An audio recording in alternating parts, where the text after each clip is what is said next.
Focus on the hollow space between your palms. Take a deep breath in. You might want to speak up a little bit, Saurabh. We can't hear you. Sorry. Please close your eyes. Take a deep breath in. Focus on the hollow space between your palms. Om Sahana Vavatu Sahano Bhunaktu Sahaviryam Karvavahai Tejasvinavadhitamastu ma Vrishabha. Om Shanti Shanti Shanti. Hari Om Shri Guru Brahma. Hari Om. Om Tat Sat. Thank you, Saurav. So welcome everyone. And I would like to also ask Shobhaji to speak a little bit about the organization which she talked about. Just wanted to say thank you, Suryaji, for joining us today. We have been really looking forward to, especially in this festival season. So I did invited some of the folks from our group to come and join, and we hardly get chance to be able to know from the background where how this Janmashtami is actually have a lot of I will say auspicious stuff behind that, the stories behind how does it relate, what all stuff is there. So we just want to know a lot from you. So thanks a lot for joining us. And about Suryaji, Suryaji is associated with Ashtavidya Gurukulam. That's an authentic way of teaching Vedanta. We have many Swamijis over there. We visit that place for primarily Vedanta, but many more is with Vedanta also happens in Ashtavidya. And Suryaji has been learning with Swami Dayananda Saraswati ji for very long, and has completed the whole course over there and been helping with Ashtavidya and been associated with the Swami P for very long. And so with that, so Suryaji, we would like to say to get started with the talk. And I will, before that, Shobhaji, can you just add few lines before we get started? No, we're all very eager to listen to Suryaji, and we are very thankful that in the Guru Shishya Parampara, Suryaji has learned, Vedanta and all the impractical ideas that we will need to meander through our samsara here. So without further ado, let's get started. And I'm sure everybody will have lots of questions, so we'll get started. Thank you very much. Namaskaram, Suryaji. Please get started. Meenakshi, can I ask you were saying something, and my computer froze for a second when you said these are the things you were interested to know. Can you say we want to know a lot about, I will say, the Janmashtami, what is the background behind that, especially how it has that auspicious aspect of the Janmashtami. We do not know much, especially from the area where you are coming from. Sure. So it will be very helpful. Great, sure. Can I just add one more thing? I know, there are a lot of Jyotishis here in this group as well. So if that's not my area. It's okay, I'll just take 1 minute and just add one more small snippet of information. Go for it, yeah. So as per the sidereal zodiac, today is also the Sankranti. Sun will be moving into Leo later tonight.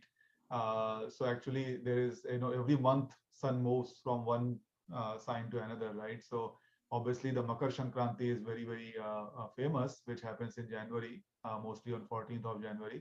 But every month there is Sankranti when the sun moves from one Rashi to another.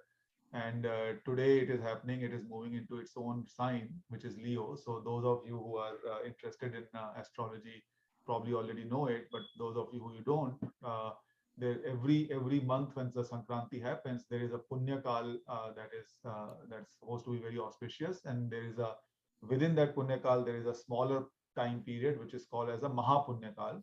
And whatever you do in that time, especially if you're doing any auspicious activity, they say that the effect of it is like 1,000 times more compared to when you do it on another day. So today's Mahapunya Kal started about at 5:59 Eastern time. and it is going to be running till 8:30. So this Wow. discourse, this discourse is happening right in the middle of that Mahapunya Kal. So I was just thinking about it, and I felt, at least, inform everybody, at least those of you who are not, in the astrology study. So Yeah. it's a Thank great you for sharing, sir, on this. Yeah, this was very helpful. Suryaji, back to you. So, Thank you. Suryaji, you are co-host as well. If you want to share the screen, you can share the screen as well. Yeah, so I can maybe spotlight myself then, just a second. And before that, can I go? How long can I go from now? You can go for like pretty much 50 minutes, if you Okay. like. Yeah, we will take some questions at end. Okay. Like 10 minutes to 8 minutes, we'll keep for the questions. All right. So I'll go for maybe 45 minutes from now on. Shri Ganeshaya Namaha, Shri Saraswati Namaha, Om Namo Gurubhyah, Shri Medha Dakshina Murti Swamine Namaha, Mukam Karoti Vachalam, Pangum Langayate Girim, Yatkripa Tamaham Vande, Paramananda Madhavam. Hari Om. Thanks for those nice words from Shobhaji, Meenakshi ji, and nice information regarding today from Shauraji. I appreciate you all joining on this weekday, and it is actually a little early for those who are working and having to join, but still I see many of you have joined, which shows a lot regarding your commitment for such knowledge and your group. I'm really very proud that you're doing all so well.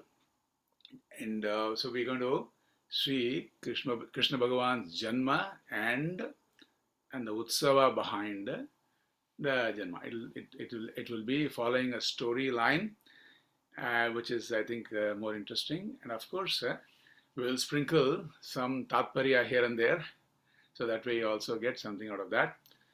So Parikshit is asking Shukadeva in Bhagavatam, and towards, look at this, in Bhagavatam, the story of Bhagavan Sri Krishna is appearing only in the 9th canto, which is very close towards the end. And so Parikshit is asking, so hence this question by Parikshit, how come Shukadeva, you have not explained to me all the details of Bhagavan Sri Krishna's birth and his Vamsha and all that? So then our Shukadeva Muni, who is the one who is the Vakta, Parikshit is the Shrota, Shukadeva is the speaker, and Parikshit is the listener of these stories. So Shukadeva is responding by saying, I'm so glad you asked the question, because when you want to speak, your enthusiasm increases when what you want to say is being asked in the form of a question by the listener, right? So that way, Shukadeva is so glad that he's going to be covering the birth of Bhagavan Sri Krishna, because once what happened, Mother Earth, she was burdened with the load of all the papis. Papis means those who are given to demerits, such as the asuras, the demons, and the rakshasas. And rakshasas are another kind of demons. Someone said the translation for rakshasas would be titans. I don't know how far that is close. So in the Shastra, this asura means asushu ramante, one who is reveling in his senses, no matter what, at any cost. If someone decides that he's only be given to the gratification of his senses at any cost, then he is close to being an asura, demon. Whereas Rakshasa are those from who you have to protect yourself, because they don't have any rhyme or reason for committing sin. They do, even at least Asuras, they have a reason. What? Sense gratification. Whereas Rakshasas are given to sin at the drop of the hat. They just don't care. So those are the Rakshasas. So Mother Earth, she wanted to go to Bhagavan Sri Vishnu in a way, according to the Puranas. Bhagavan Vishnu is married to Mother Earth. So at the same time, Bhagavan is also having Lakshmi ji as his consort. So this is all the Tatparya, the import behind these stories are Bhagavan is wedded equally to the Devaloka, to the heavens, and also to the earth. He's got the same vision towards the beings in the heaven and the earth. So hence Bhagavan's two concerts are, one is Lakshmi, she is the heavenly being, and the other one is the Mother Earth herself. So Mother Earth wants to go to Bhagavan and plead his assistance for getting rid of the burden of all those, what I would say, those beings who are committed to extreme wrongdoings and all that. So, but then she is going with Brahmaji. She wants to go to meet Bhagavan, Vishnu Bhagavan, and she is taking her son Brahmaji along with her. Brahma is Vishnu's own Vishnu's own Manasa Putra. And in a way, Mother Earth is also mother for Brahmaji. So she is going with Brahmaji. On the way, she is also going to take Shankar Bhagavan with her. Shankar is Shiva. So Shiva is also coming. Shiva is also with her. Why? The story, if you look at the stories, Shiva is in a way brother of Lakshmi in a way. So as you will see that, Vishnu Bhagavan is a brother of Parvati. In the south of India, there's a temple for Meenakshi. So Meenakshi should know this temple. It is one of the biggest temple in Madurai city. And in that city, the huge icon of Bhagavan Vishnu getting Parvati wedded to Shiva, you can see as though Vishnu Bhagavan is giving the hands of Parvati, his own sister, to Shankar Bhagavan. So this way, all these deities are related. So that is why in our Hindu religion, we say our worship is collective worship. We worship all the devatas. Like when we visit a house, we show regards to every member of the family, right? Suppose if we go to a house and don't have regards to a certain person, it really puts everyone in the family in a tight spot, right? So they don't know how to respond to you. So that is how we also worship in our religion. We worship all the Bhagavan in a collective way. Hindu religion is not a selective worship, it is collective worship. So this is my phrase I have had created actually. All right, so our devatas, it is as though you are bringing all the devatas in your worship. Like suppose if someone has a problem, and if suppose there are all the specialities, like the heart specialist, the endocrinologist, the nephrologist, and say someone who is connected to the ophthalmologist, if they all come together to treat him, it is only going to make him even more assured that his recovery would be wholesome and complete. Likewise, our devatas, all the deities, this is the idea behind Hindus having so many deities. They're all different specialities which can all come together when you worship them collectively. So that is how, as you can see, Mother Earth is going with Brahmaji and then with also Shankar Bhagavan. To who? To Bhagavan Sri Vishnu. So I ask these questions because this is how I also give classes for my children. I ask them questions in between. So you should also be prepared for that. Okay. So now that being the case, Bhagavan Vishnu is being presented by the problem by Brahmaji and Shankar Bhagavan. Bhagavan Vishnu is becoming very conscious. He was saying, I knew this problem all along. I'm already thinking of resolving this problem. This is the way. See, when someone talks to someone's husband and say your wife is having such and such problem, it puts that husband in a very difficult spot, as though he doesn't know and everyone else knows the problem, right? So that's how Bhagavan is making it up by saying, I'm going to take care of this situation myself. And Bhagavan is also ordering all the deities, devatas, that you all get ready. We are going to be going to protect Mother Earth, and we're all going to be born in different forms in the Bhuloka, in the Prithvi Loka. So Mother Earth, who came with so much tears, she went with so much consolation and confidence that she's going to be taken care of. Then now the scene goes to the city called Mathura, which is the city where Bhagavan is going to be born. This Mathura city is ruled by a demonical king called Kamsa. But Kamsa loved his sister Devaki, and they're all children of Devaki and Kamsa. They're children of Devaka. Devaka is the father of Devaki and Kamsa. Sorry, Devaka is the father of Devaki, but Kamsa's father is Ugrasena. So they're all like cousin sister, and that kind of relationship. Now, Kamsa is actually so much involved in Devaki's wedding, and Devaki is married to Vasudeva. Vasudeva is Sura's own son. Sura is one of the deities, and Vasudeva is the son of the deity called Sura. Vasudeva is born to Sura, and Vasudeva and Devaki are wedded. Look, why I am focusing on Vasudeva and Devaki? Because Bhagavan is going to be born to them for those who are listening to the story for the first time. So that is how I'm taking the scene to Mathura. And Kamsa loved his cousin sister so much. He would give so much wealth in the wedding of Devaki and Vasudeva.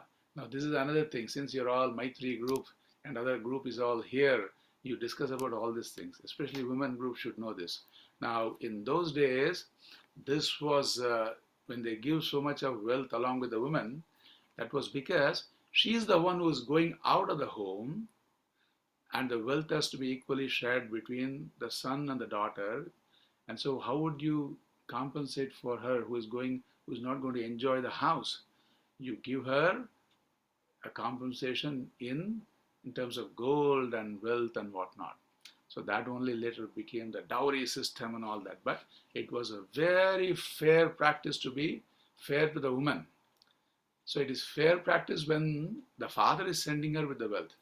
It becomes unfair when the in-laws are demanding that, right? So the father used this. So there should be sense from the family, from the girl side also, to see that she is, in fact, one should spend so much money on the women of the house, on the girls of the house, because she's going to go away. So by the time she leaves, they should have spent enough on her. Like if there's a Upanayanam or some other function for the boy, the girl should get some, golden chain or anklet or something like that. So there should be always some compensation when they do festivals to collect gold for the lady of the house, and when she leaves there, she can take it along with her. And also to compensate extra if she deserves something more. So that is what Kamsa, the one king, the demonical king, he had such a soft corner for his sister. He would do that for her. And look at the turn of events. And Kamsa is riding the chariot of Vasudeva and Devaki, his beloved sister. And he is a great king. When he rides the chariot as a convoy, behind him there will be hundreds of chariots coming, empty chariots coming, like when the president goes, there will be empty cars going in the front and in the back. In fact, you cannot know in which car the president is actually moving, right? So like that is the status of Kamsa. But that Kamsa, for the sake of Devaki, would ride her chariot, be her sharpener. And so she is all very proud about that. But the deities are little concerned, the devatas. They are saying this Kamsa is such a bad person, given to so much of evil. If he's going to be so good, that is not going to work. Bhagavan won't be able to do his deed if Kamsa is becoming so good suddenly. Now this is what happens.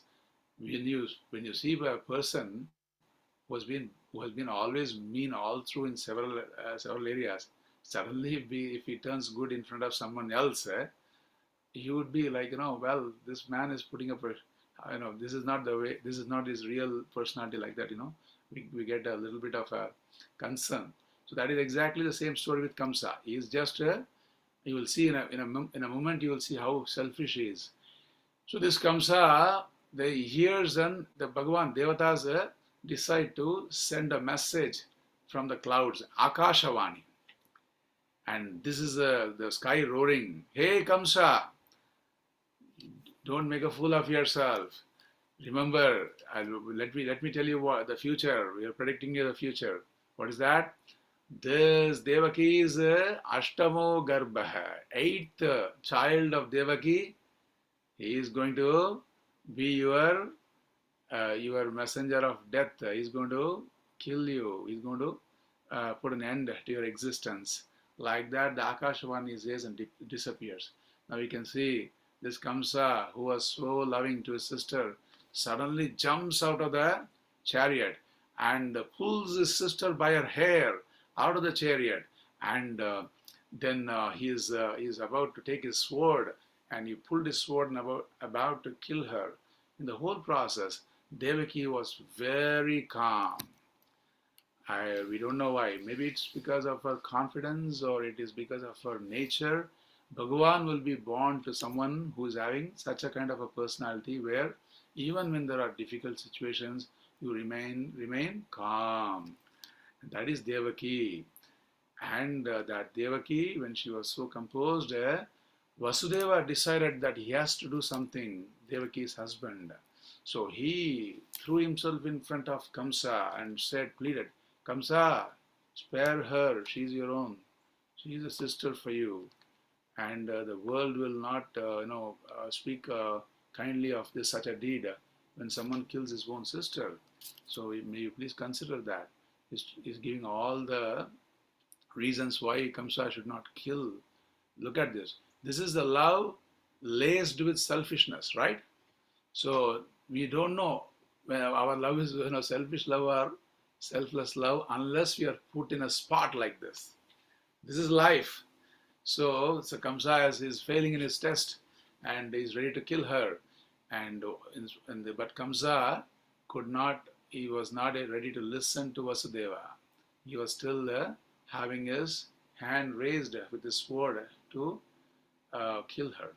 Then Vasudeva decided, now, because Vasudeva doesn't want to fight Kamsa, because Kamsa is a very powerful demonical king, and Vasudeva is no match for him. So when you are no match for your enemy, you have to find other means.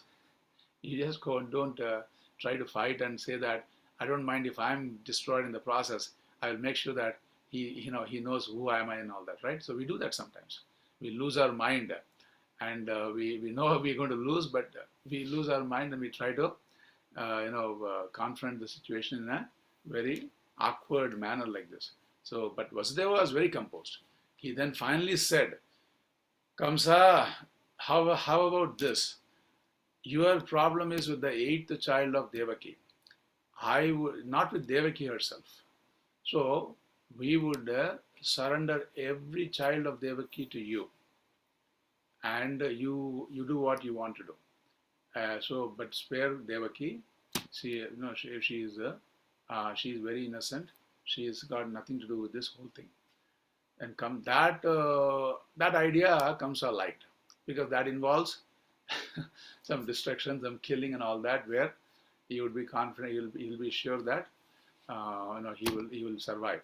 So Kamsa spared Devaki, but threw both of them in the prison, and with all the guards making sure that they bring each and every child into his presence. And so this is where the story is going into the prison of and in the heavens all the devatas are getting ready, and devatas to this weeping Devaki and this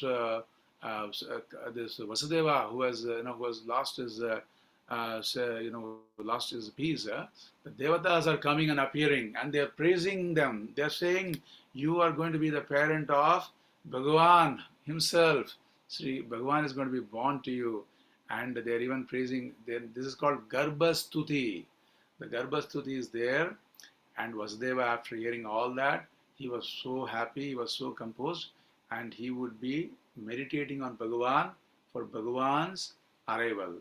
Now, what happens is, the first child is born to Devaki.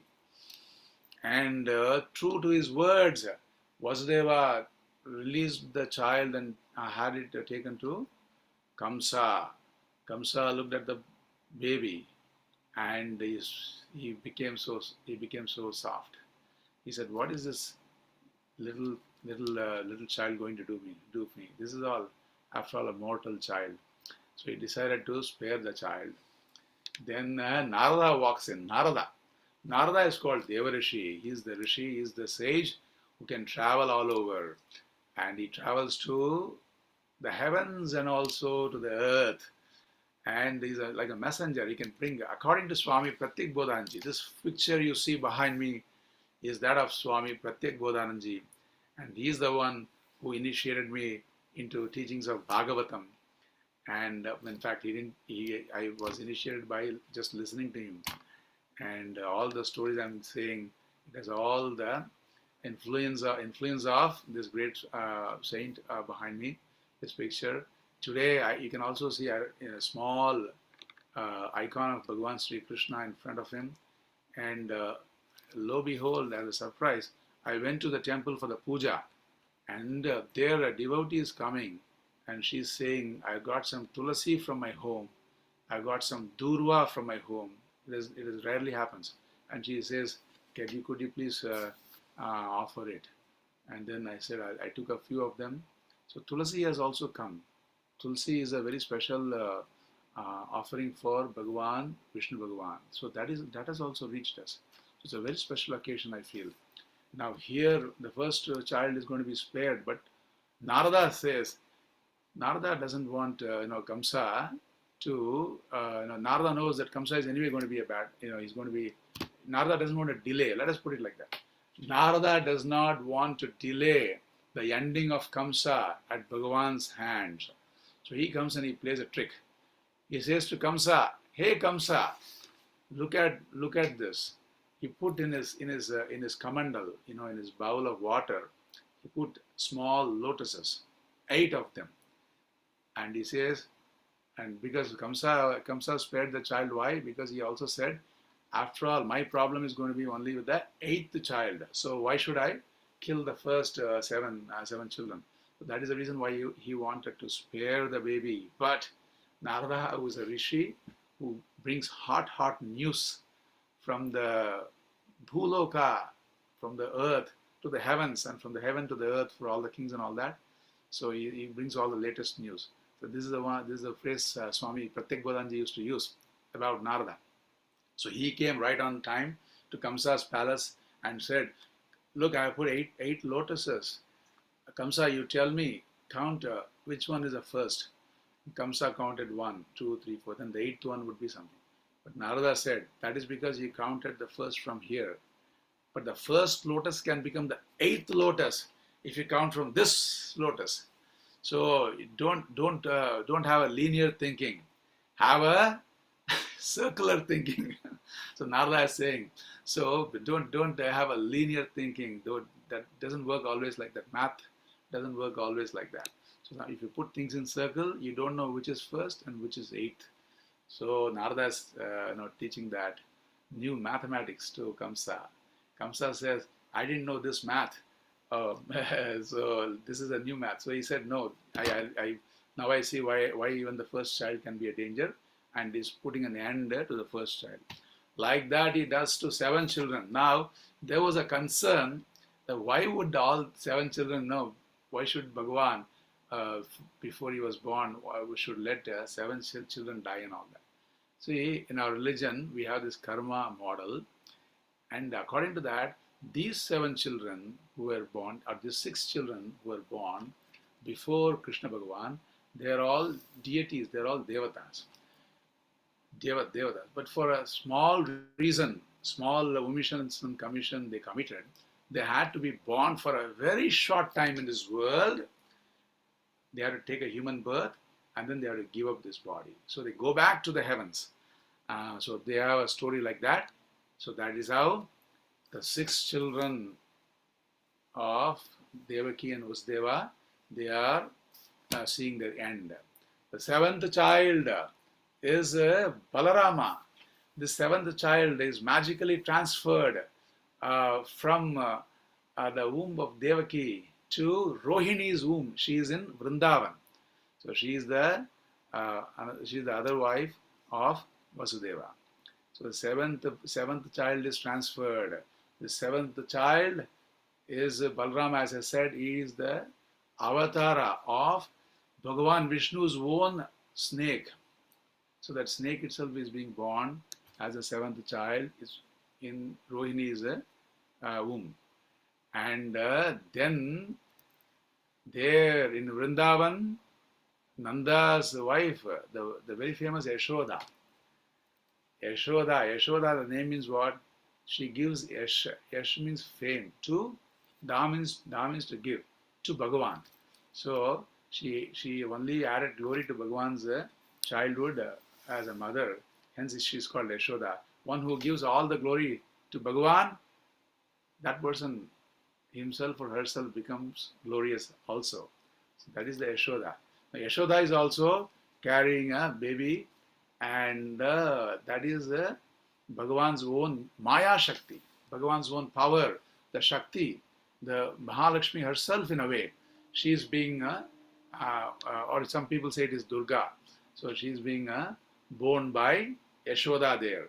So that is the story of the seventh child and the Parashakti being Yashoda's womb. Now, what is going to happen to Devaki is our Vasudeva is in deep meditation, and Devaki is when you are meditating, you can the power is so much of Vasudeva's meditation.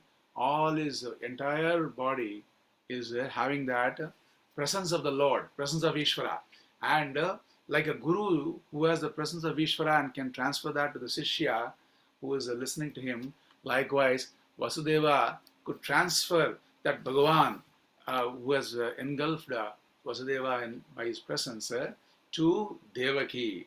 And Devaki was carrying none other than Bhagavan Sri Krishna himself. So that day came when, that is the day which was described in the message as the day which is the Tithi is Ashtami Tithi. Ashtami means 8th day either from the waxing cycle of the moon or from the waning cycle of the moon. 8th day. That is Ashtami. And in that Tithi, it's a very special Tithi. Not for any functions. Ashtami Tithi is, nobody does any function in the Ashtami Tithi. It is called Rikta Tithi. But Bhagavan took over that Tithi because he wants to give fame. Bhagavan who can give yash to the Tithi. He said, if no one wants that, that is what I want. So, no, you should also be like that. If no one cares for somebody, your heart goes for that person, right? So likewise, if between two teams, if one team is scoring all the goals, and if you don't know both the teams, your heart will go for the losing team. Likewise, Bhagavan's heart went for that Ashtami Tithi. He wanted to glorify that Tithi, 8th day, and that is why it is called Gokula Ashtami or Janmashtami. And then that, in which month was Bhagavan born? If you calculate by the one calendar, it is Sravana, Ashtami Tithi in the Krishnapaksha of Sravana Masa. In the other calendar, where they calculate from Paurnami to Paurnami, from the full moon to full moon, Bhagavan is born in the Bhadrapada Masa, which is the generally accepted. In the south of India, where they follow a certain calendar, Bhagavan is born in the month of Sravana. In many of the other northern places, in Mathura, Vrindavan also, they say Bhagavan is born in this month of Bhadrapada. Bhadrapada Krishnapaksha. Krishnapaksha means it is the waning moon cycle. Ashtami Tithi, 8th day of the moon cycle. Bhagavan is born exactly in the middle of the night. Ashtami also is in the middle of the Tithi. 7 this side, 7 that side, and in between is Ashtami Tithi. It is like 7 up, 7 down, and in the center is the Ashtami Tithi. And the middle of the night, because middle of the night is like the Sandhi Kala, meeting point, like between two thoughts in your mind. What is there? People say there is nothing. No, there is silence. And that is your Swarupa. You are there as silence. Right? This is Pujya Swamiji's message. So that Bhagavan is choosing that moment between the meeting point of in the middle of the night, and Bhagavan is born to Devaki and Vasudeva. Now Bhagavan is born. Janmashtami, Bhagavan is born, and everybody is so happy. And they're going to be celebrating? Not yet. Why? Because if they make a lot of noise, Kamsa will come to know Bhagavan is born. Okay, so the celebration has to wait for some more time. Now Bhagavan is born, and as when Bhagavan comes to your heart, to your mind, when Bhagavan is born in your mind, you are free from your avidya, you are free from your ignorance, you are free from the sense of bondage. So likewise, when Bhagavan has been born to Devaki, what happens is the shackles of Vasudeva, because Vasudeva was having all the shackles on his arms and legs and all that, they all blew open, and Vasudeva was released in no moment. And yet Vasudeva and Devaki, even after seeing the power of Bhagavan, they are so concerned about Bhagavan's safety. So Bhagavan was born, Krishna Bhagavan was born with 4 hands. Huh? So he just appeared in Devaki's arms with 4 hands and with a smile, with a pitam, yellow clothing also, pitamra vastra. All these descriptions are there. So I could omit all that, but I'm just saying I'm including all that. So Bhagavan is born with all this glorious form, and Bhagavan with a smile says, if you're scared of my of protecting me, take me to Gokul. So I should say that all Devaki, Yashoda and Rohini, where they were not in Vrindavan, they were in Gokul. Gavam Kulaha, Gokul means go means all the senses. So where all the senses are awaiting for the arrival of Bhagavan. So in Mathura, no big celebration. So it has to wait. And Vasudeva faithfully takes Bhagavan in his arms and look at Bhagavan's Yogamaya. When Bhagavan is born, the good ones, they are released from their bondage. Whereas the bad ones, like the soldiers who are waiting to hear the baby cry and forcefully take the baby to Kamsa, those, they are... Swamiji is here. So they are sorry about that. So those people, those people who are soldiers, they fell asleep. So Bhagavan's Maya is so powerful. Bhagavan made Vasudeva alert and Devaki alert. Devaki was also, she was unconscious, but then she heard Vasudeva singing the glory of Bhagavan, and she also woke up. So this is the glory of Bhagavan. He keeps everyone alert, the devotees alert, whereas the enemies of the devotees, he put them to sleep. So they're all sleeping, and Bhagavan, Vasudeva is effortlessly taking Bhagavan in a basket and carrying Bhagavan. And then the Seshanaga, although the Sesha is going to be born as Rohini's child, still the snake is still, they can all take more than one form, was protecting Bhagavan because it was slightly raining, drizzling. So you can imagine the situation, some drizzle, middle of the night, and Bhagavan is being carried with the Seshanaga covering and protecting. And as Bhagavan was being carried, the Yamuna river has to be crossed. And when Vasudeva was crossing the Yamuna river with Krishna Bhagavan, the Yamuna river was concerned because Seshanag is also following. So Yamuna decided, the river Yamuna, I already have the problem of, she thought that she already has the problem of Kalinga.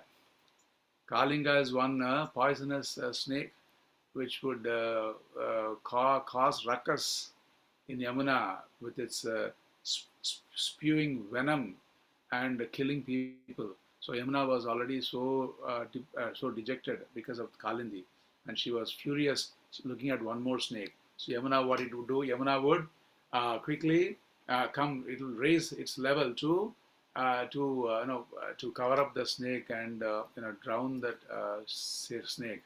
But Bhagavan understood the whole situation, and Bhagavan, from the basket, he put his foot, one foot down, and when Yamuna river had the touch of Bhagavan's foot, she subsided. In a way, she was happy that she could have the sparsha, have the touch of Bhagavan's foot. At the same time, she also subsided because She wants to put up a good show before Bhagavan, because Bhagavan is going to marry Yamuna. So if before marriage, if that person knows, if this girl is going to be so, if she's going to be so, what I would say, if she's going to be so ferocious and all that, this guy would get scared, right? So like this, Yamuna said, I want to put a good show. Bhagavan has given me his touch, sparsha, and she nicely subsided. And that way, our Vasudeva could carry Bhagavan Sri Krishna to Gokula. So remember the places. It is not Vrindavan yet. It is Gokulam. There's a reason why they would all leave Gokulam and go to Vrindavan. That is for a different day. Right now we are looking at the birth of Bhagavan Sri Krishna. So in Gokulam, what Vasudeva would do, he would place Bhagavan next to Yashoda, and Yashoda is unconscious because she just gave birth to a baby, which is Yoga Shakti, Maya Shakti, and Vasudeva would carry that baby back to the prison. And that was the orders, as per Bhagavan's order. This Yoga Shakti, Maya Shakti is going back, and as soon as Vasudeva entered the prison, as a miracle, all this, his shackle, he was again bound by the handcuffs and all that, and leg cuffs. And this Yoga Maya, she couldn't wait. She started weeping, and these soldiers outside, they were awoken, and then awakened, and then they started looking for the baby, and they informed Kamsa. See, Kamsa, this one dilemma I didn't mention to you. Kamsa had to do the deed of killing the baby himself because soldiers were not ready.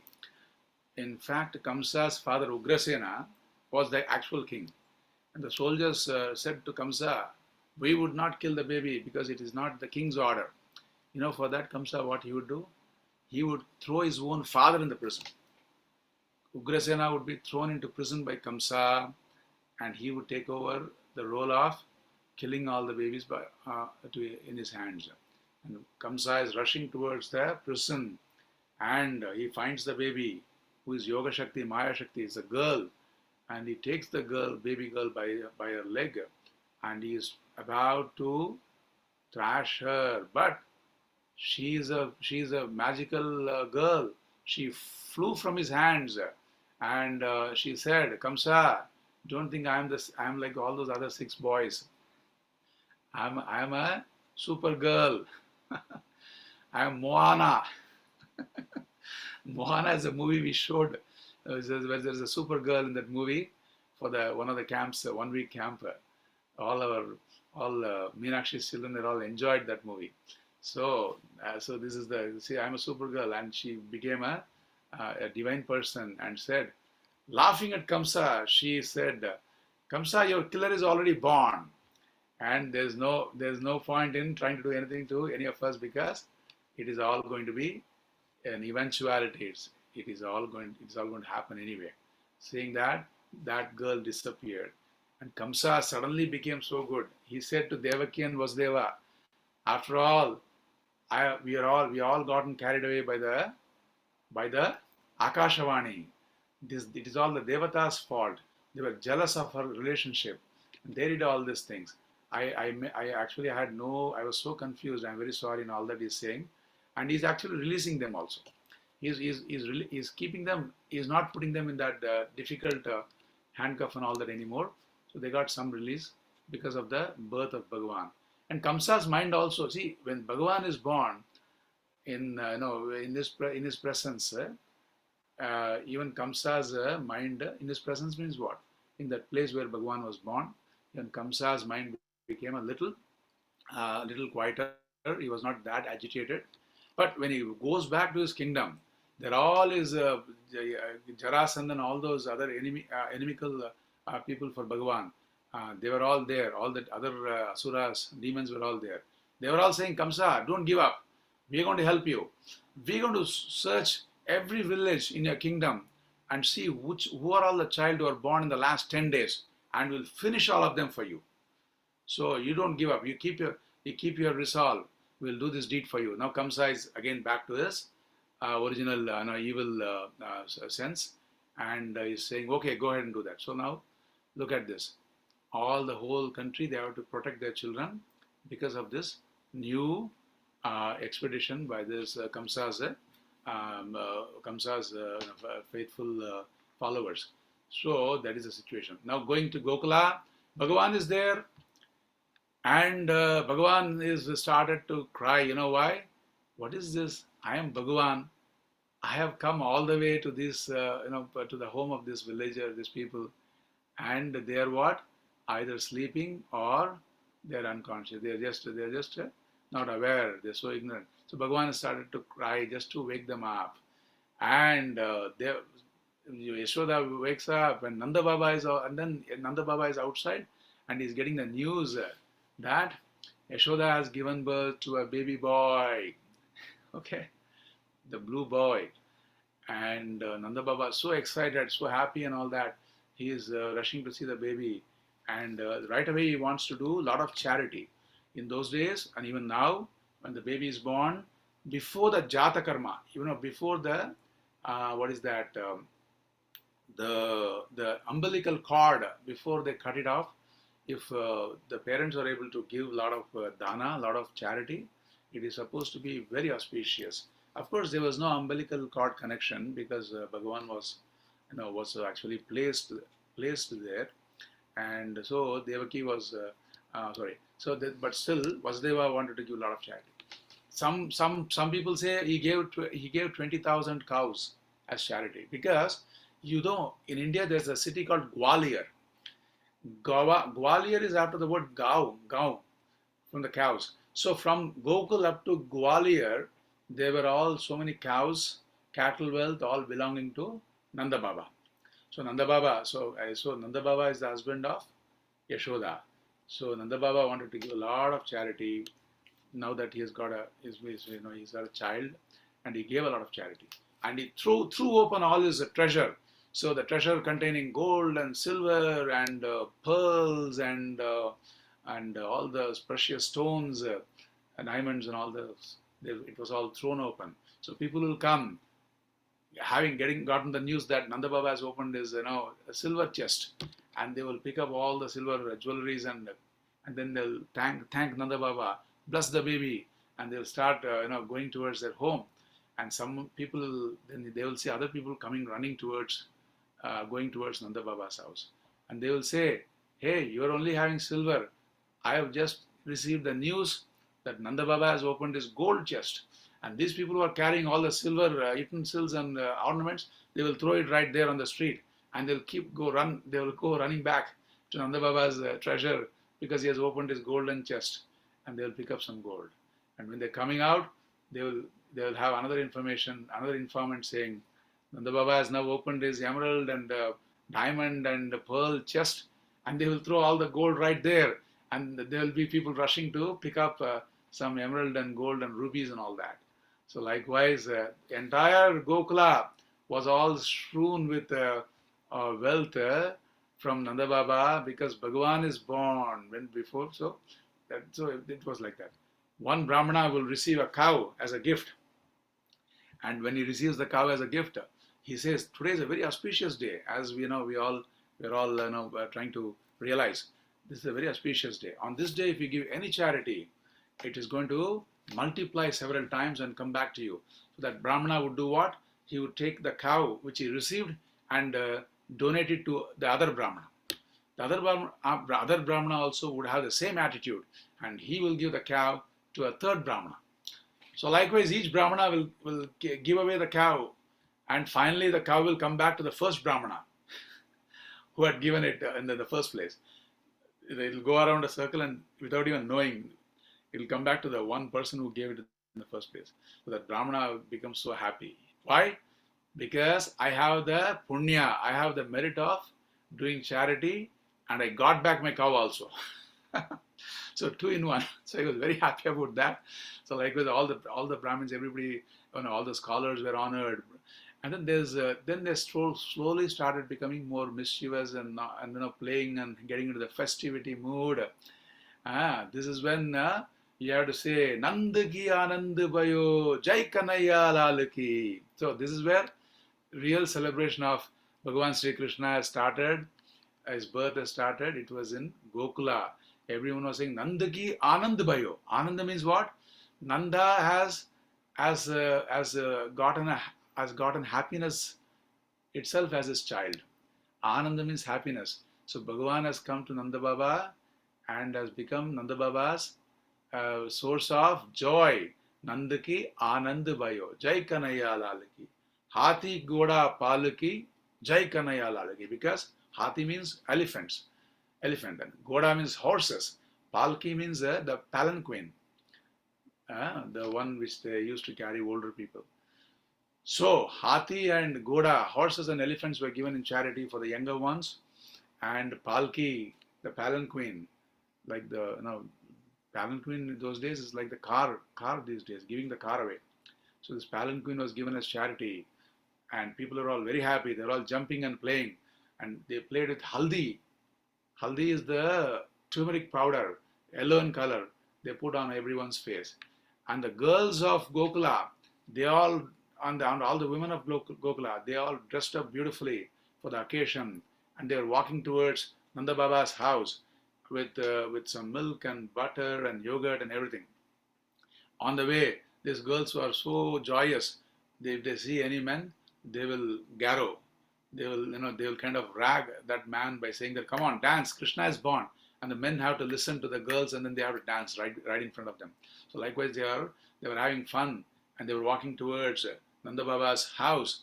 And in Nanda Baba's house, there is already festivity. People are throwing butter on each other. And you can see people's face. Instead of throwing egg, they were throwing butter. And they were, instead of throwing tomatoes, they were throwing butter. So everybody has got nice yellow color of haldi and butter and whatnot. And then the old lady called Paurnamasi Purani, she is 100 years old. She wanted to see Bhagavan. So she is with a walking stick, walking slowly towards Bhagavan. And Bhagavan, and then there was already so much butter on the floor. And she slipped on the butter and she sat on the floor. And she was saying, someone please help me to get up. I want to go and see the baby Krishna. People were all playing so joyfully, they couldn't even hear this lady, this old woman. But then what happened? One person threw a ball of butter on somebody, and he dodged, and that landed straight into the mouth of Paurnamasi Purani, who was sitting on the floor. She got the butter on this old woman got butter in her mouth, and she slowly ate the butter, and she felt strong enough to get up. And she also started dancing with everybody that Bhagavan Krishna is born. Nandaki Anand Bhayo. Jai Kanaya Lalaki. So likewise, the old and young, everyone was dancing because Bhagavan is born. And this is the time when the Shankha, people were blowing the conch, they were playing the drums, they were playing the trumpet. All these musical instruments were all played because Bhagavan is born. And with Nanda Baba, everyone was celebrating the birth of Bhagavan Sri Krishna.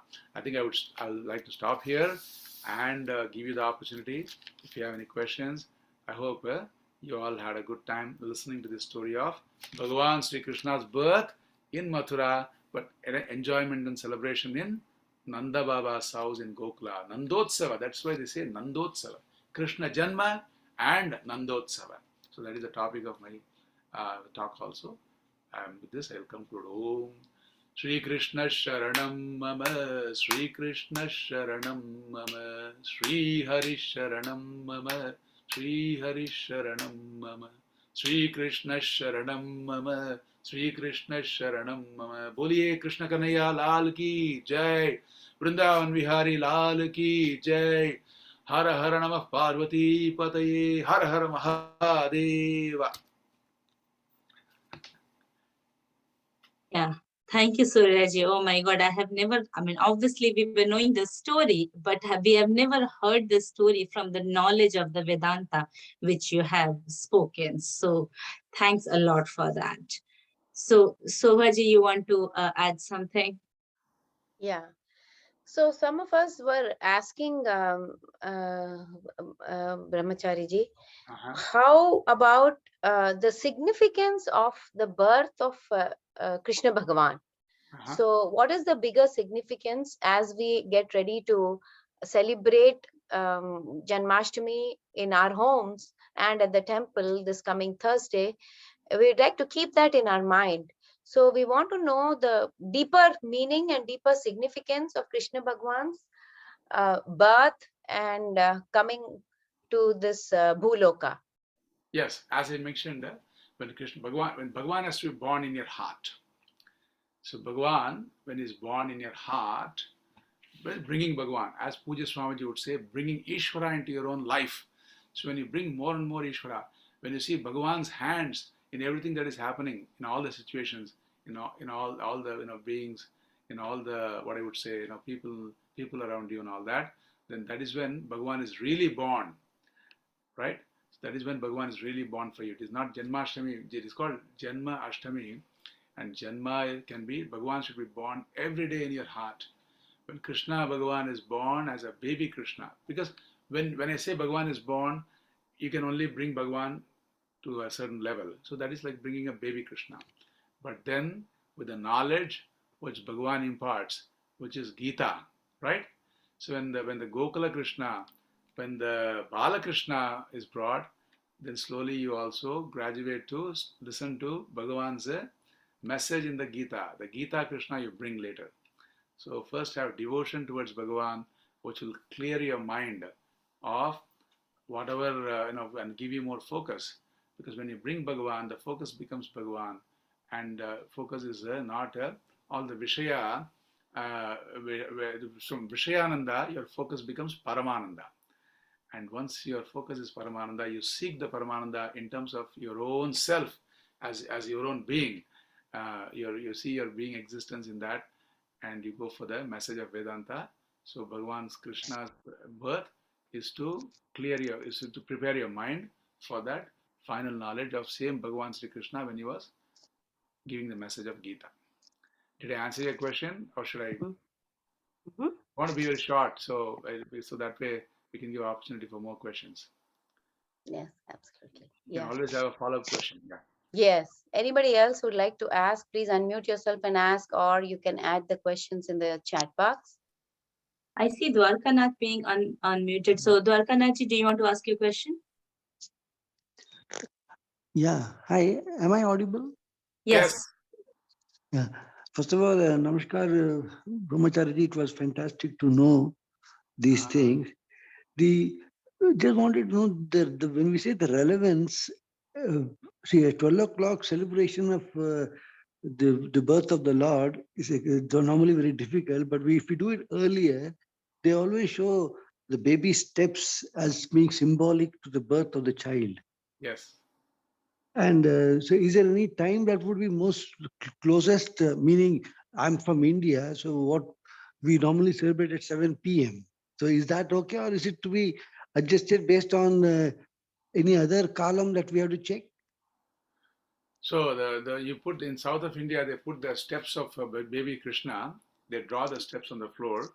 That is because where Bhagavan has entered, Kali Yuga's kleshas and doshas, Kali Yuga's defects, the current Kali Yuga defects won't enter. There's a Hare Krishna Govinda Vasudeva Janardana iti iranti yo nityam na tasya bhadate kalihi, like that. There's a shloka. So Bhagavan's entrance will put an end to all the kleshas of Kali Yuga. That is a belief, and we faithfully draw the Bhagavan. And I think you bring, once the occasion is there, you bring Bhagavan sooner than later. So you don't, we say in Sanskrit, Shubhasya Shigram. So okay. don't wait for that time when you're half asleep. All right. So bring Bhagavan early, 7 o'clock, and if you're awake for the midnight, which is all the tradition in the north is because they do it as a community. They keep themselves awake and do that. And definitely, if you are able to be awake in the middle of the night, do some kirtana. If you do japa, you'll fall asleep. So do some Hare Rama, Rama Rama, Hare Hare, Hare Krishna, Krishna Krishna, Hare Hare, or some bhajans also you do. So likewise, keep yourself awake if you can. So 7 o'clock is all perfectly fine. Just it only extends the celebration, right? Thank you. Yeah. Any other question? So, Pareshji, I see you have opened the camera. Do you like to ask a question?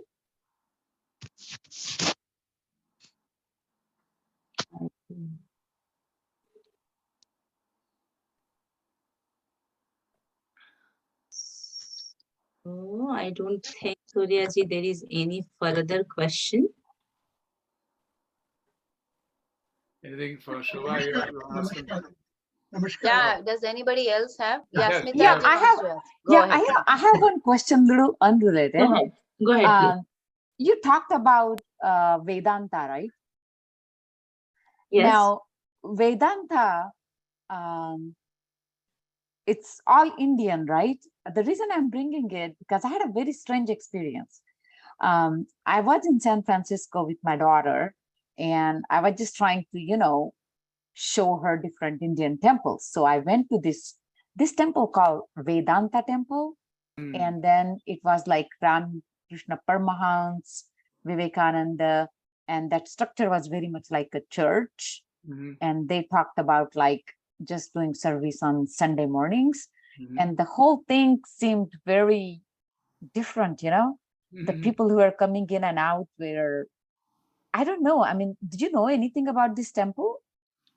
I don't know. Even I don't know, but there's a. They call it Vedanta Temple. Yeah. Yeah, They call it Vedanta Temple. actually, Yeah. Bill Gates, was it Bill Gates or I think Steve Jobs, right? Talks about in his book. I think he used to visit, and it's basically Hare Rama, Hare Krishna type of a thing. I think he used to visit that place for eating food. No, Anandji, this Vedanta Society is a branch of Ramakrishna Mission. And Yes. That's what the lady said. Yeah. This is a little bit different. It's not by ISKCON, and it's typically by Ramakrishna Mission. And also, some of them have Swami Vivekananda's study and lectures and all of that is typically follow the Vedanta Society. And typically they follow Vivekananda Swamiji's lectures and talks and other things. So they are sister organizations of Ramakrishna Mission. Yes. So Suryaji, you have you much want to go? No. We can tell I you. didn't want to go. I just said hello to Shaurav's son there, who's in the camera. Oh, okay. Go ahead, yeah, you're fine. So Smitaji, that is the significance. But if you want to ask any other question, I can tell you more about their, philosophy is more inclusive, all in one in all. Here in Atlanta, we have a Vedanta Society, a small temple kind of thing, and a lecture hall here in Atlanta as well. So we can go sometime there and we can. What is the difference though? What is the difference? Difference between what and what? Like, we talk about Vedas, we talk about Vedanta. Why they have to create a different Vedanta society? And I mean, Ramakrishna Paramahansa Vedanta also and has Vedanta Society. I think there Yeah. are two different things. It is like naming your company, Sri Lakshmi, and different people are, and you may be selling books and another person may be selling, something else, groceries. So it is like that. So Vedanta word itself, it's not like it's copyrighted or anything. Anybody can use it. So Vedanta Society is the view of Vedanta as seen by Swami Vivekananda and Ramakrishna Mission, lineage. That is the Guru Parampara is from there. And because they are situated in the West and they have had a lot of other different experiences, they not only teach Vedanta to their, lineage of gurus. You may have heard Swami Sarvapriyananda and Swami other Swamijis. I think we can have a discussion around this later. Today we should just discuss if we have any questions. But quickly, I want to add one thing. Yes. That in the Vedanta Society in Atlanta, they have a chapel, and the people are called brothers, and they discuss all these books written by Swami Vivekananda. I mean, the topic is Vedanta, but they call it brother and the chapel and all that. They use those words. But I think for today's today we can focus just to give respect to the speaker we have, to Brahmacariji we have today. We want to just talk about if you have any questions with regards to Krishna Bhagwan and the significance of the birth of Krishna, and how we should focus our mind for this Thursday. I think we should focus on that. If anyone else has any other questions, you can unmute your phone and you can ask questions. If not, we will conclude pretty soon. Sadhana, you have any other insights into the birth of Sri Krishna? Do you know? Some of us are also studying Vedanta, Brahmacariji, so they may have from various gurus, so they may have other things to add. So if you have something to add, Sadhana, why don't you go ahead and add it? No, I don't want to add anything. I mean, I'm just the significance of Shri Krishna's birth. Is it Swamiji Namaste? I'm Sadhana Windless. Okay. And it was a very pleasing, a remembrance of the story which we have grown up listening to the story right from our childhood, and then looking from a different perspective. But so what I'm understanding is that Sri Krishna's is worshipped, and mainly is it because of the Bhagavad Gita he has the knowledge of Gita he has given, or you just kind of, how would you explain the significance of his birth? I mean, you blindly say, okay, he's God, but in other ways, how could you elaborate on it? Yes. So Bhagwan, we see this Leelas of Krishna, if you take, they are all having only one purpose, nothing to be followed there. But only purpose is, by hook or crook, you try to remember Bhagwan. Suppose if you have a friend, Sadhanaji, say in your school or in your school friend, suppose at that time she gave you a big pat on your back, kind of a painful experience then, and you even, kind of frowned at her, say. But that same friend is the only person you might remember now of all the people, say. So that is because, so this is all, Bhagwan's birth is about the smarana, about the remembrance of Bhagwan coming down of how in our religion. See, this is all, since it's a very nice group, I want to tell you some of the basics here. Suppose if I ask any one of you, can you define what is Bhagwan in our religion? So let me answer the question, what I have in my mind. So there is there is some definitions there, but the highlight in Vedanta is Bhagwan is Saguna Nirakara.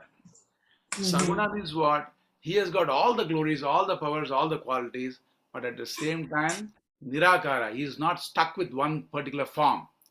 That is our religion's Saguna Nirakara. So when Bhagwan has all the glories, that formless Bhagwan, who is free of any forms, can also take any form. So this is the highlight of Hindu religion, where we say the formless Lord can also come down and take any form. As an avatar, he can come down. No, not because of his karma, because of your karma and my karma, that Bhagwan can come down. So this is the very special thing about our religion. And when Bhagwan comes down as different forms, our Hindu religion, we have a record of all those forms, all those slokas, all those worships. So we have a library of scriptures for that reason. And so we are enjoying. So this is all just to increase our Bhagwan's presence in our life. When Bhagwan Arjuna saw the Vishwarupa Darshana, you would think he was very happy to see the form. No, he was actually in tears and he was so frightened. He didn't know which way to run away from that Vishwarupa, because it was all frightening all around him. And then, so if I ask you, if I give you a choice, would you want to see Bhagwan with 1,000,000 hands like Arjuna saw, or would you want to see Bhagwan's hands in the millions of situations which you are facing in your everyday life? You would choose the second. As a Vedanta, you would choose the second. So that is the significance of Bhagwan's avatara. Bhagwan has come down so we can involve all our senses. Right? On Janmashtami day, you're going to involve your eyes and ears and mind and everything for the sake of Bhagwan. Just like Shivaratri, you involve for Shiv Bhagwan. So you're involving your senses. So and getting the best out of the meaning of those senses, because you are connecting with that Antaryami, who's from inside out, propelling all these senses. So that is the significance. Bhagwan is born, so your senses are all awake for the existence of Bhagwan, presence of Bhagwan in your life. Swamiji, we have a couple of people who've raised their hands. Umeshji, 1 second. Okay. Prema, you want to go and go ahead and ask your question, and after that it'll be Sai. Yeah. Thank you, Shobhaji. Thank you, Suryanarayanji, for this wonderful Krishna Katha. It was truly enlivening. The one question that I have is that the Bhagavatam does also say that the 6 children born to Devaki, they did represent Kam, Krodh, Lobh, Moh, Madha, and Matsarya. What are your thoughts on that? I doubt if Bhagavatam itself is mentioning that, because if you really look into Bhagavatam, there's only 12 shlokas are there mentioning about the entire birth of Krishna, or 18 shlokas actually. So what happens is, around the Bhagavatam there are other ancillary texts written by great scholars, great devotees of Bhagavan, and they have all this different bhava of taking those six children as the 6 Shadvairi. Kama, Krodha, Mada, Lobha, Matsarya. Kama, Krodha, Mada, Lobha, then what is it? Moha and Matsarya. 6 of them. So it's a very nice depiction, I would say. I appreciate that you're bringing that up. It's a good recollection for me. But as I said, Bhagavatam may not itself have that shloka in there. I'm pretty sure about that. Thank you so much. But do you think the significance is that before you see Krishna, or before Krishna comes into your heart, you must be clean of all these 6 enemies? Yes. Thank you. Relatively, you become relatively clean of the 6 enemies. You cannot be absolutely clear of the enemies, because then what is the purpose of Bhagavan then, right? So you relatively be clear, make yourself relatively composed, and Bhagavan comes and makes it complete. Wonderful. Thank you so much. Thank you. Sai ji, go ahead, Sai. Thank you, Swamiji. I have a quick question. We know that Krishna is born on Rohini Nakshatra, but Rohini Nakshatra doesn't have Ka. Then how does the name Krishna have been given to Krishna? So there's so many names. A good question. Rohini Nakshatra, the one who is born in Rohini Nakshatra, he gets a name with Va. So if you look at the thing, if I'm correct.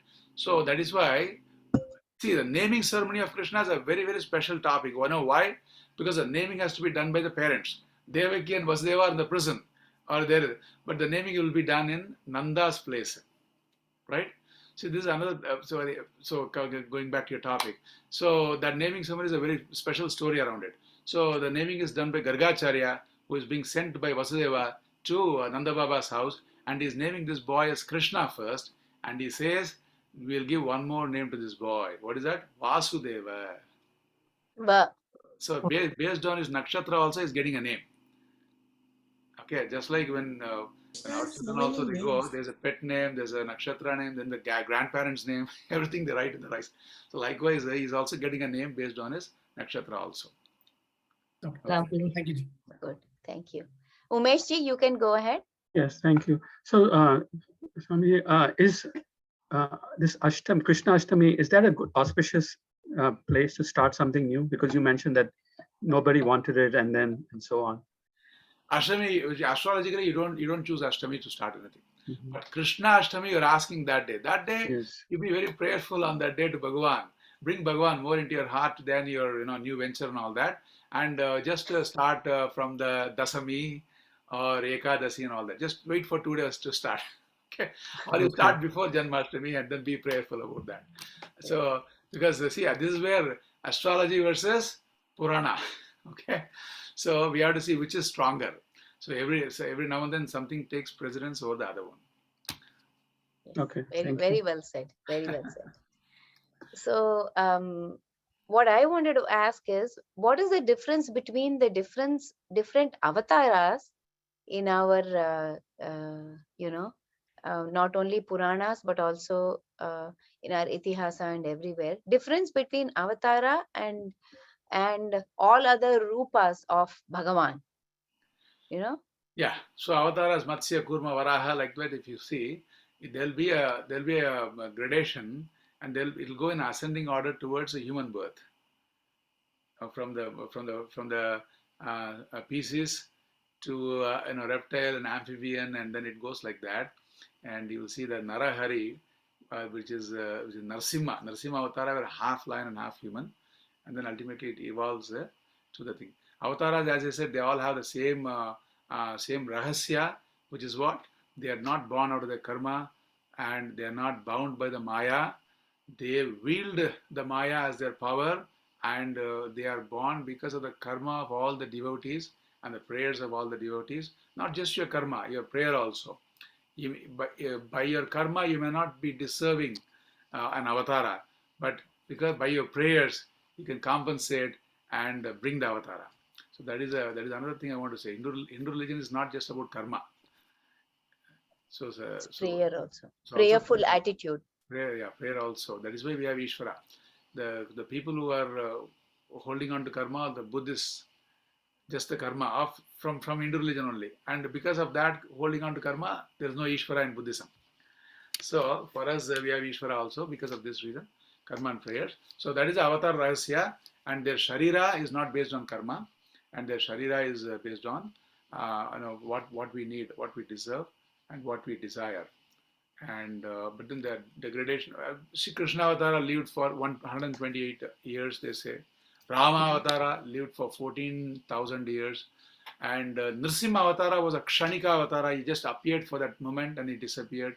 Same with Vamana Avatara also. And so Bhagavan was, these are the differences. Parashurama Avatara stayed all along. Parashurama Avatara stayed in Krishna Avatara, Rama Avatara, and all these avatars he was there. Parashurama Avatara was very special. He put an end to 21,000 generations of Kshatriyas, the warrior class. Why? Because they were taking the law into their own hands, like putting an end to the modern dictators, tyrants, and all those. So we don't have to be. When there's some kind of a calamity going on in the world, we can believe that Bhagavan is just giving them a long rope, but he has the other end, and he will have the final say. He will bring it into within his control. So this is the rahasya of. I don't know if I answered your question Yes. directly. Okay. Yes, very beautifully. Very, very well. Thank you, Swamiji. Yeah, Saiji, I think we'll take this last question and then we will, conclude. Yes. Sure. Yeah. Thank you. Swamiji, what is the hierarchy of the gods? Because like as my readings, we know that Vishnuji was first, and from his navel Brahmaji created, and from Brahmaji's forehead, like Shivji was formed, and then so on every yug. So if I may ask, what would, if we go date back, like Dwapar Yuga, Krishna, Treta Yuga, Rama, and then I would like to know, like, what is the hierarchy? Who is the topmost, if I may call, because we call everyone like Trilok, Shivji as he's god of goddess. Yeah. But where does the Krishna fall in here? I mean, Lord Krishna. Can you clarify more on that, please? Yes. So I'll just start with some very funny way. Swamiji was, Swamiji used to say, his guru used to say, Brahma's father, Bap is what? Vishnu, right? Brahma was, Vishnu is Brahma's father in a way. And then who is Vishnu's father? Vishnu's father, if you see in a way, you can say Shiva. Why? Because in the Samhara Kala, Shiva is taking off all the lokas. Now, nobody is spared. No loka is spared. All the lokas are going from the manifest to unmanifest. Shiva has got a Samhara Shakti where it's a clean slate. When you have a whiteboard, and then the class teacher has scribbled a lot of notes there. And then from the arts class, when it is going to a science class, that fellow will look at the board and say, first thing what he will do. So he will first rub off everything. So he wants a clean slate for the next creation, right? So then Shiva, in a way, is even taking away the power of Vishnu's protecting power, and he's even vanquishing that power because there's no creation. Vishnu is unable to protect when Shiva is taking it back. Again, as I said, this is a very funny, it's a very, kind of a story, anecdotal way of saying. And who is the father of Shiva? Who is father of Shiva? If you look at it, in a way, Brahmaji is the father. In a way, it will again come back to Vishnu Bhagavan and then Brahmaji and all that. Why? Because in Vishnu Purana, Brahmaji is being told as the creator of Rudra. In Bhagavatam also, Brahmaji has created Rudra, but Rudra is just one Amsha of Shiva. What I'm trying to say is, depending on which Purana you look, Shiva Purana, if you take Shiva is glorious. In Shiva Purana, in Garuda Purana, for example, the whole Shiva Ratri's Mahima is there in Garuda Purana. Nobody knows that. So there's so much of glorification of Shiva in Garuda Purana. Vishnu Purana, I don't have to say. Bhagavatam, again, all the avatars are included in the Bhagavatam. Now, where does Krishna come in this? Ananyas chintayanto mam ye janav pari upasate tesham nityabhiyuktanam yogakshemam vahamyam. Bhagavan Krishna is saying, Ananya Bhakti if you have towards Mam. When Bhagavan says, it is speaking as Bhagavan. This is where all the people make a mistake. When Bhagavan says Ananya, it means Na Anya hai, not separate from me. If you take Bhagavan as separate from your own self, from your own Swarupa. See, we all have different Rupas. All the boxes here, all the Rupas are different. But Swarupa is one and the same. And if you take as a Rupa, there are differences. So Bhagavan is saying, see me as non-separate from you. Sai, if you're when you have a guest in your home, if you see that guest as Ananya, if he's not separate, then you serve him better. Suppose if the guest brings another friend who you did not expect, then that friend is what? He is Anya to you. So when that friend is Anya, you treat him as Anya. When he is Ananya, so what is required is your treatment. How do you treat this in and through all the devatas? So it is not about Krishna amongst many devatas, right?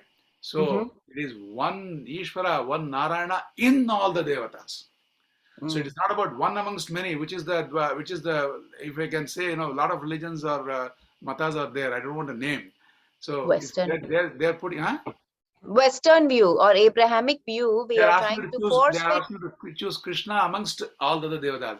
But I am trying to say, you see that one Narayana in all the devatas, then the problem is solved.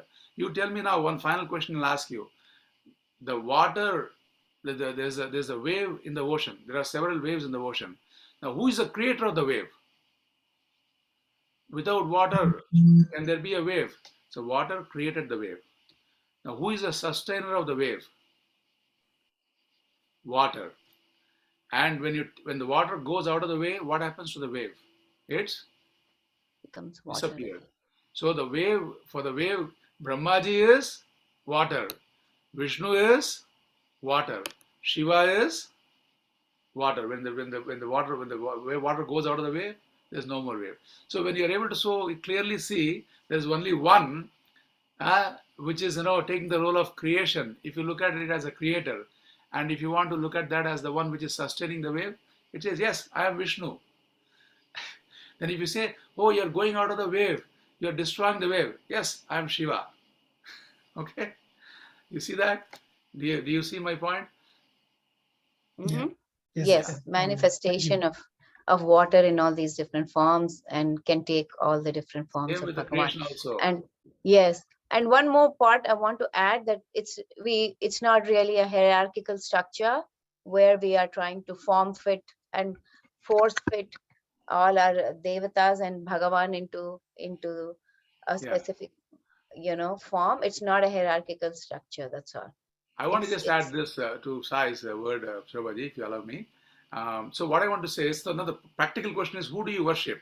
So that is what was the starting of my speech. Be a collective worshipper. Why? Because the Vedas are talking of every devata.